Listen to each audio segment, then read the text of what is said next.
Welcome to the Grit and Grace podcast, where real conversations meet real growth. This is the place where we lean into life's challenges with grit and rise above them with grace. Whether you're here for encouragement, practical tools, or a reminder that you're not walking this journey alone, you're in the right place. So let's dive in. Hey, Christy. Hello, Bethany. You may notice we're in a little bit different setting, and we would be in a different setting anyway. We would because Grace Wellness moved, and so we lost our fireplace. But we actually thought it would be fun to do our Grandma's Recap 2026 from Duluth. So we actually just ran Grandma's this morning. Like, we just got back to our hotel room 2 hours ago. Yeah. Maybe not even that long. And so we're excited. Hopefully you'll go back and listen to Grandma's from 2025. Christy reposted that. And it's a good little listen because Grandma's 2025 was actually your first half marathon. It was. And so if you haven't listened to that, I was trying to qualify for Boston, and Christy was running her first half, and I did not qualify for Boston, and you weren't happy with your race last year. Nope. And the funny thing is, we actually left Duluth, and we were like, we're never coming back here. Never coming back. Yeah. We said that, which I think we've kind of learned, like, never say never, right? Yeah, I have definitely learned that. In this friendship, never say never. Never say never. So how long did it take for me to decide that we should come back to Duluth? I thought you got like a week, maybe? Not even the that apartment long? right away, or this. It was very quick, like within a week that I had made reservations. And I was like, hey, Christy, I made reservations because Duluth, it's hard to get accommodations. Very hard. That's like the biggest thing. So really a year ago, I was like, okay, I made reservations and we'll just see. But then we put it on the calendar, right? Oh yeah, we signed up that day. Well, we didn't sign up. Yeah, the day opened up in October 1st. Yep. So, and even at the end of that podcast, I was like, Christy, are we going to do Grandma's again? And you were like, oh, you put me on the spot. Oh yeah. Well, it was a redeeming one. Yeah, we were trying to redeem ourselves. And we did. Yeah, we did. Because last year was just, I cramped up at like mile 16. Christy walked from like mile, she didn't walk the whole time, but she walked. 5 or 6, yeah. Yeah, did a walk run for half of the half. Half of the half. Yeah. So not good. Yeah. So anyway, every trip that we go on is an adventure, right? It is. So, travel. What's been special about our travel days? The weather. Yeah. I will say, I think, was it this morning or last night that I told you that I really felt like that you have grown as a person, like letting go of some of your weather compulsion. This is the first race I have ever done, and I put the bib on the night before on the shirt. Because last year, I do think that you may have obsessed about the weather in Duluth for as long as you knew you were coming. Oh, yeah. Yes. So you were worried about, even our training runs, Christy obsesses about what to wear, and she's really letting go. Do you think it's because you're not an outdoor trainer anymore? I think it's helped. It's like I don't have to spend as much time outside. Yeah. When I was an outdoor trainer and I had to run before that, I would be outside for 2 to 3 hours. Yeah. Now I just go run. I'm outside for 90 minutes. Yeah. So we've trained for the last, Boston, I ran Boston a full marathon 8 weeks ago, but we've trained, and training in Texas right now is hard. It's very hard. So we've started at 4 a.m. and 90% humidity and you're drenched. And so we've had some hard long runs. It's been hot. And then tell us about, you've just been fighting injury. I have been. That has kind of limited you. Well, it started before we left for Boston. Yeah. And I was just fighting a left hip pain. And then from compensating the left hip, then I had to deal with my right hamstring. So the left hip feels better. Now I'm dealing with the right hamstring from compensation. So, but today was good. I KT taped it up. Bethany helped me make me feel better. And it's all good. I take it seriously, Christy. We can both go dark about fitness, but we just luckily don't do it at the same time. So, Yes. I think it was Monday. Was it Monday? My days are all mixed up. It was Monday. It was Monday. Monday I we went met dark. to work out, and Christy was like in a dark place. Like she would like I felt like she was gonna quit being my running partner. Was that our run? No. Was Yeah. it Saturday? Oh, maybe it was Saturday. Saturday. I quit a mile early. Yeah, but I then quit at Monday morning when we worked out, that's when I drove home and I was like, how can I fix her? Yes. And I came in her office with injections. Yes. And Yeah. she's very trusting of me. I was like, we're about to inject you. Yeah. It's just the inflammation. I was just inflamed. Yeah. And I was. So you felt kept good making it today? mad. Like your hip felt good? I did. I felt normal end of running a long run pain. Yeah. But I didn't make anything worse. I almost feel better than I felt, because remember at Houston, me and Ramsey both had the hip flexor issue. Yeah. And so I felt good. I felt like a normal 11-mile run at Fresh. I'm glad. On a Saturday morning. Well, so we really enjoyed Duluth this time. So Duluth, Minnesota is right on Lake Superior, which is the largest of the Great Lakes. It's the largest freshwater lake in the world. So Huge. the weather's been stunning while we've been Yes. here. And so I just think we've appreciated it more, don't you? It is. Well, and we're on a different side than we were last year. Yeah. And we're seeing a different side of Duluth, and we travel well together because we're not rushed. And that's what we were talking about on the way back for today. The first 2 days after we got here from travel, they were just relaxed. Yeah. We saw the city, we went to the running stores, we did what we needed to do, we went for walks, we stood shakeout runs, and it's like it just, time went a little slower. And you know what's We're funny? not rushed. We really don't relax any other time. No, I know. Maybe that's Still in bed, and you know. like we go full throttle because we work hard, and you know, so it just like forces you to slow down because we really didn't have much to do. All we really do is just go to running stores when we travel, That's it. right? And we found them. and walk, and then we've eaten at like the same places every day. Yes. That was the good thing about traveling last year, is we found accidentally the best breakfast place. That is a line of about 30 people about 10 minutes before they open up. And they have the best meat lovers omelets. They're so good. So we've eaten it every day. We've eaten it every day. Yeah. And we're okay with that. We have been to 2 restaurants in 3 days. Yeah, we're kind of boring. But so that's really like what we've done pre-race, right? Just, it's been good. It's been good. So training was good. Relatively given the heat. And then, yes. But even with the heat, just like we talked about, is we came in confident because we did train. Yeah. We didn't skip days. We didn't, get to the top of our hill and decide not to do it. We may think about, oh man, this is not going to be fun, but we always do it. So we're gonna show y'all the top of this hill eventually. It's just, we stand at the top of a hill when we start our runs on Monday, Wednesday, Friday, and Saturday, and we just stand there. And we stall. And we stall for a minute. And we have so much to say to each other because we haven't seen each other since the day before. 12 hours. And then we stand there and we're like, I guess we have to go. Like, we have to go. And I said, we need to share this with people because you may think, oh, like they're always ready to exercise. Yep. And we literally stand at the top of that hill and we're like, are you ready? Are you ready? Do we have to? Do I have to run 20? Do you want to walk and talk? And then we do. And then we do. Yeah. It's just taking that first step and executing. Yeah. And that's it. Because so many people, they think that, and we've talked about that before, is people are like shocked that we might not want to go for a run. Yeah. I mean, we have to make ourselves do it too.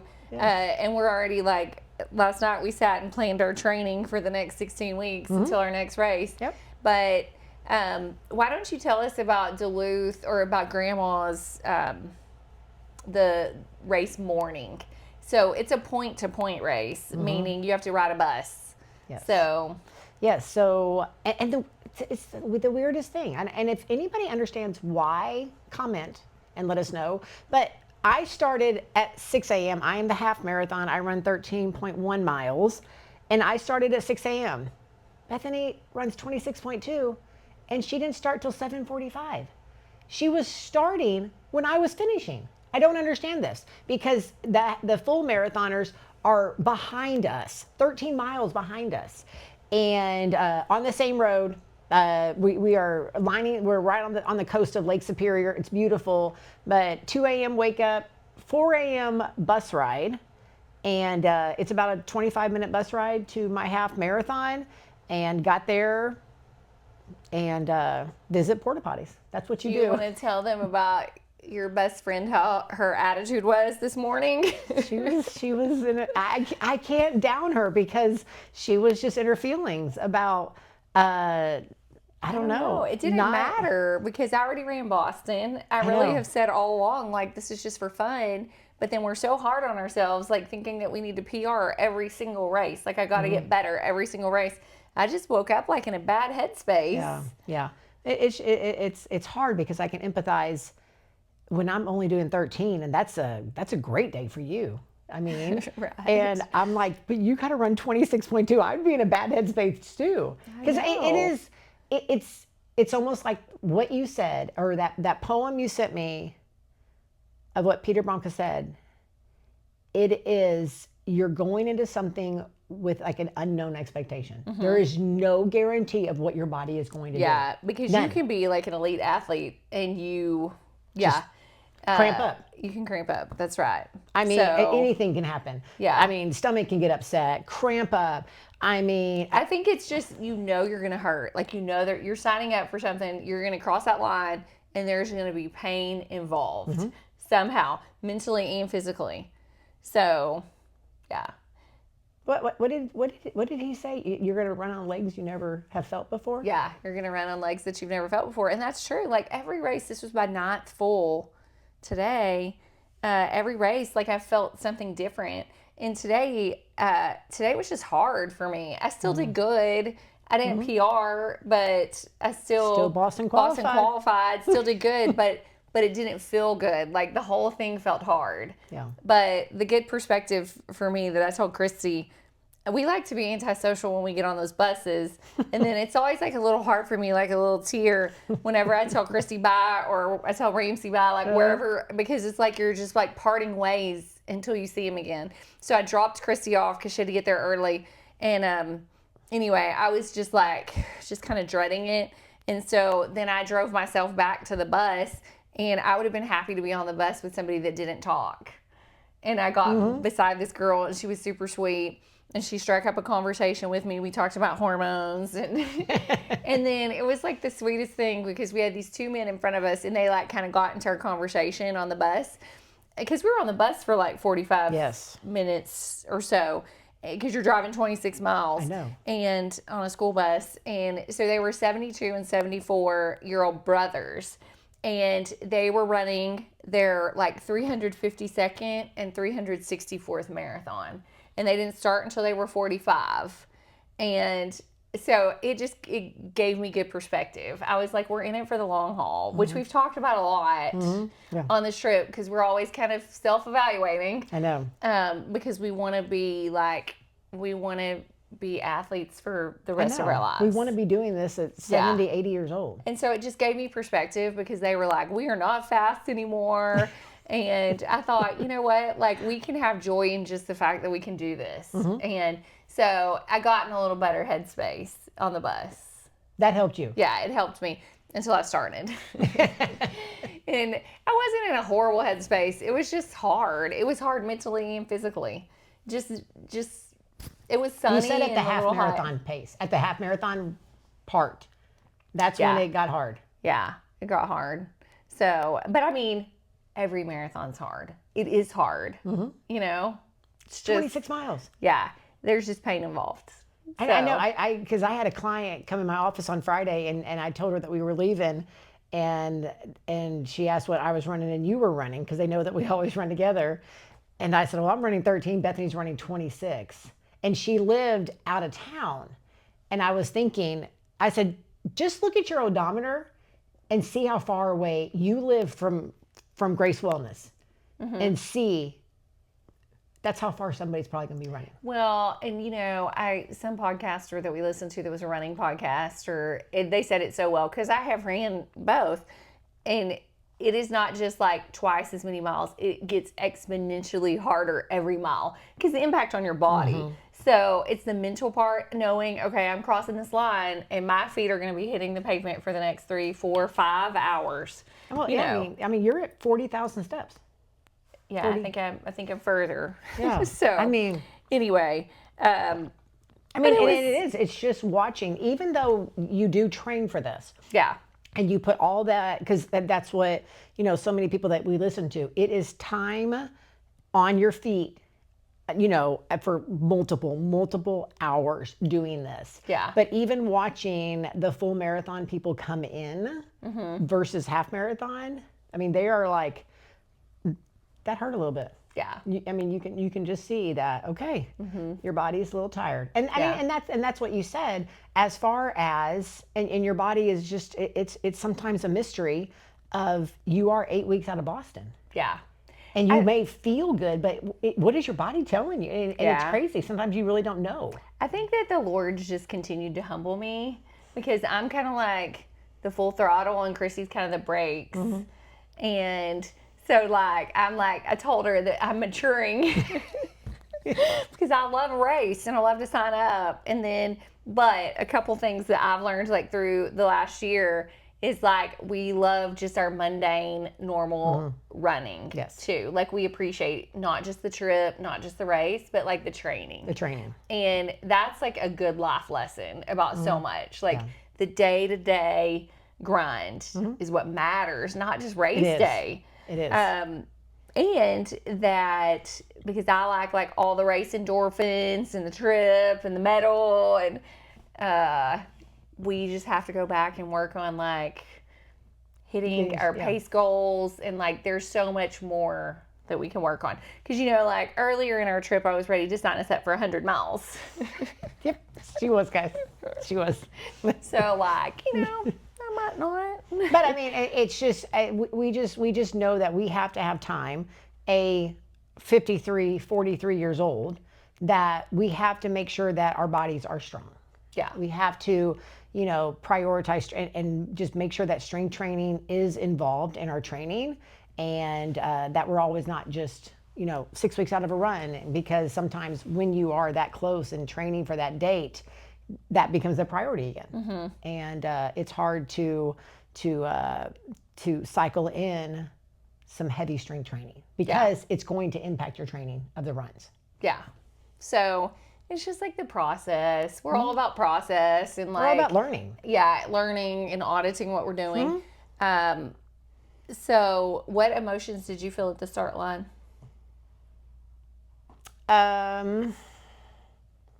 Just don't stop.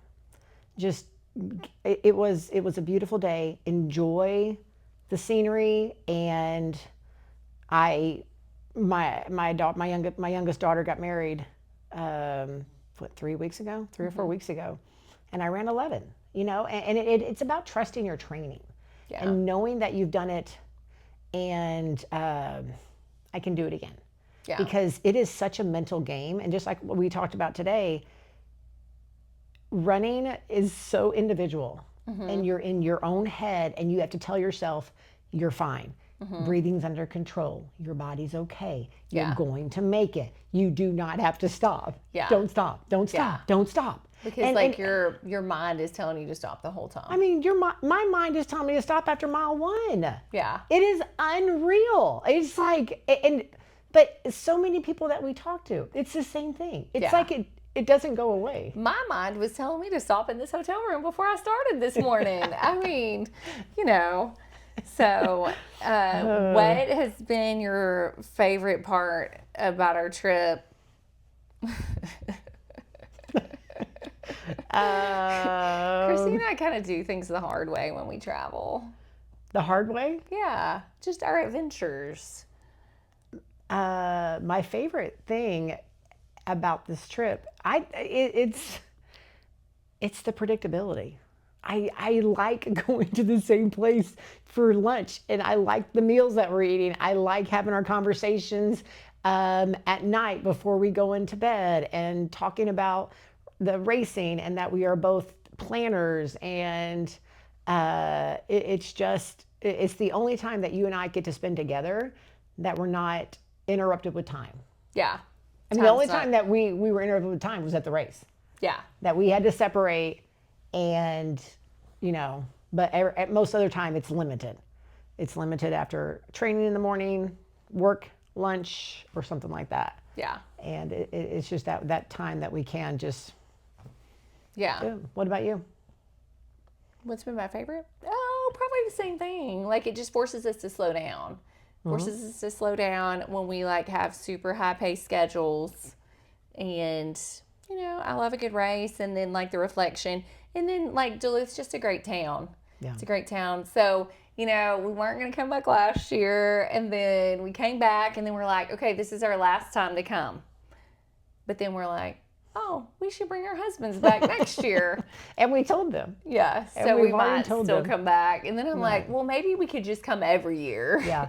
And if any of you are ever considering running grandmas, I consider it. I mean, actually sign up in October if you can make that work, because the people in Duluth are so nice. Yeah, they really are. They are so welcoming. I mean, we go into a running store and it's 26.2% off, and everyone is just. The people at the hotel have the grandma shirts on. Yes, it's everywhere. It's actually one of the top 10 races in the U.S. So size-wise. And it's a Boston qualifier, right? Yeah, it's a Boston qualifier.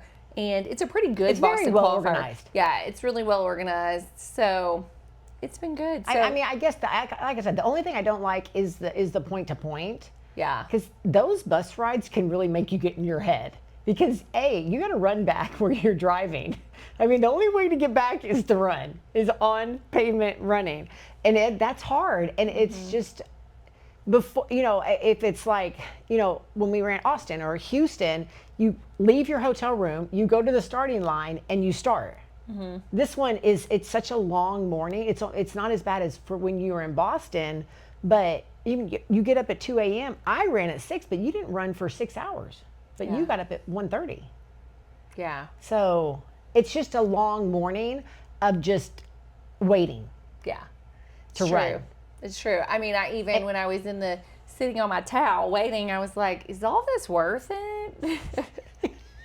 Now it is, but anyway. Like I said, you can get in your head too much. Mm-hmm. There's too much time to get into your head. Mm-hmm. Because normally when you train, you get up, you and I both do our morning time, our devotional.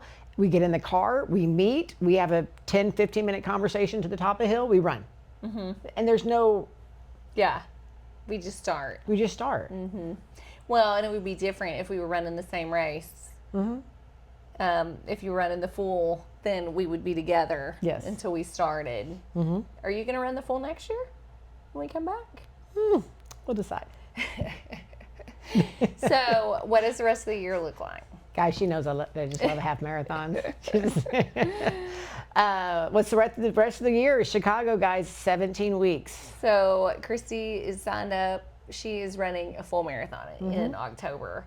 And so she's already been obsessing about it. But 100%. You know what? I think what we've really, one thing we've talked about a lot on this trip is we're trying to be thankful that we can do it and appreciate all of it. Yeah. And not hold ourselves to such a high standard that we can't enjoy the process. Yes, I know. And I've got to, my goal is to finish.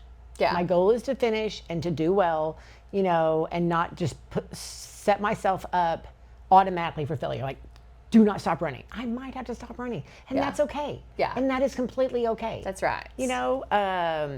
And just trust the training. Trust that I know that I'm going to go through this training. I mean, and that's scary too. Mm-hmm. It's not easy. Yeah. I've watched you a year and a half train for marathons. One question that we had written down is, how has our friendship evolved through running? And when we were walking around Duluth, I told you this, or driving, it was like, for me, I wouldn't have near as much joy in running if I was running alone, because it's hard to run alone. Like those early training runs, it's hard. And so I think, well, first it's like we have common ground on every angle. But running is like, we can always talk about running. Yeah. Well, I mean, yeah. And it's just when you have the accountability to show up for somebody, Right. You're going to put those miles in. Yeah. If I'm at home and I'm the procrastinator and she is not, I might procrastinate. I'm supposed to run 5 and might only get 3 or rush through it. And, and so when you have someone holding you accountable and showing up there and knowing your training and things like that, it's better. Even when I was running those 26.2 today, I was like, okay, I can't wait to see Christy at the end. Yeah. Because usually it's Holly Trim, like I can't wait to have coffee at the end. Yeah. Anyway, well, usually I'm chasing you and I can see your light. Or I'm thinking of what I need to tell you that I've come up with while I'm running. So she has a lot of thoughts when she runs, guys. A lot of thoughts. So anything else you want to say about Grandma's? It's been good. It's been a good 4 days. We're ready to come back home. Favorite mile of the race? Huh. What's your favorite mile? 26. Definitely not 16 or 17. So. Of this race, I would say 11. 11 was my favorite, I think, because I always want to try and go a little bit faster, and I was able to just even my cadence sped up on mile 12 and 13. Yeah, I was too, because there was a lot of good energy. Was that where all the energy was at? There was a lot of good energy at the end. That was Duluth Running Company. Yeah. Was the mile 11. There was a lot of good energy, but in the full, there was a lot of good energy, but there was like 20 people laid out, cramped up on gurneys. So that kind of got in my head. So I was like doing a self-check, like, are you okay? Are you good? Yep. Don't be that person. Yep. Did you see any signs that you liked? I saw like all the normal ones, like you're running better than the government, like those. I told you about the one. It said, at least you're not at work. And I had the thought, I actually enjoy work, I liked, there was one of like toddler high fives or, that was cute. Yeah. But there was more places than I remember where there were crowds of people, but I don't really remember anything like huge sign-wise. What did you fuel with? I did a Morton's bar 90 minutes before, Morton's caffeine gel 30 minutes before, and I only took one Morton's just carb gel, no caffeine at mile 4, but I was drinking momentous carb and electrolytes in my water. I carried a water bottle the entire time because water stations, they just get on my nerves. I'm not mastered the cup and it gets everywhere. They're so sticky. And it's sticky and I don't want to be sticky. So that water bottle does not bother me. It makes me happy. But I was supposed to take another gel at 8, but my stomach was a little iffy, crampy. Yes. And that's what happened last Grandma's was a cramp. Yeah. And I was like, I got 5 miles. Yeah. And I was like, yeah. What about you? I had a lot of junk to try to distract me. Martin's gels, like 5. Did caffeine powder before. Did a Martin's bar. And then, I don't eat candy, but I used to love gummy bears before I ate more healthy. So I did have a couple handfuls of gummy bears.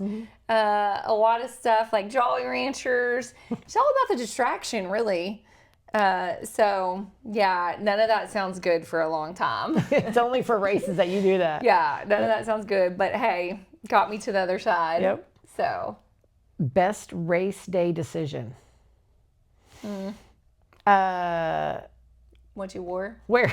Yes, how'd you know I was going to say that? I wore gloves the entire time. And I did arm sleeves and a tank top. But one thing that you and I both did is we have gotten away from belts. This was my first race without a belt on. Because we found those, what brand is it? Seal. But the reason was because you couldn't wear a vest in Boston. So we're trying to we call it run naked. It's not really naked, but it's like without gear. So trying to run with less. And it Yeah. does impact the way you move. Yeah, it was great because So- I've had too many marathons where that phone is bouncing in the belt, and it's Yeah. annoying me. Yeah. What about your best? Just to come. I don't know. Get to the Finish. starting line. Keep walking. Keep going. Keep running. Yeah. I don't know. It was a hard race for me, but I think it was mental. I really think it was probably more mental. So, but I did it. I'm happy I did it. Time was okay. So, One lesson you'll carry into the next season. So one lesson that I will carry is that I'm going to work harder at hitting pace goals and maybe put on the brakes a little bit. I like to die, just to go all out. And I think that I appreciate that we have to do something different to get different results. Mm-hmm. So I agree with that. yeah, it's just I have to be careful about saying that because Christy will remind me in a very loving way, right? In a very loving way. So, what about you? It's similar. I think it's really about just getting more serious about a training. Yeah, a plan. Because we're good about just logging the miles. Yeah, we are good at logging miles, and but again, I have ran my last 3. I am only 2 minutes apart, and I can't get out of the 150s. So I would like to get a 149. So no, I'm not going to get a one. That's going to be a sub 4. I don't know what that is. Chicago's going to be. But yeah, I think it's really just finding a training plan. Yeah, a training plan. wanna know And it. then I think our other thing is that we have to do the strength training to keep our bodies at the start line. And the accessory work. Yeah. We have to those are continue that. probably our biggest lessons. Yep. But anyway, I mean, at the end of the day, I'm just so thankful to get to travel together. Yep. And that we're aligned in fitness and in faith and all the things. Yep. Because that's what makes it good. Amen. So, Thanks for spending time with us on Grit and Grace Podcast. If this episode spoke to you, please like, share, and follow us on all platforms. And as you head back into your life, choose to pursue it with strength, faith, and intention, a life marked with both grit and grace.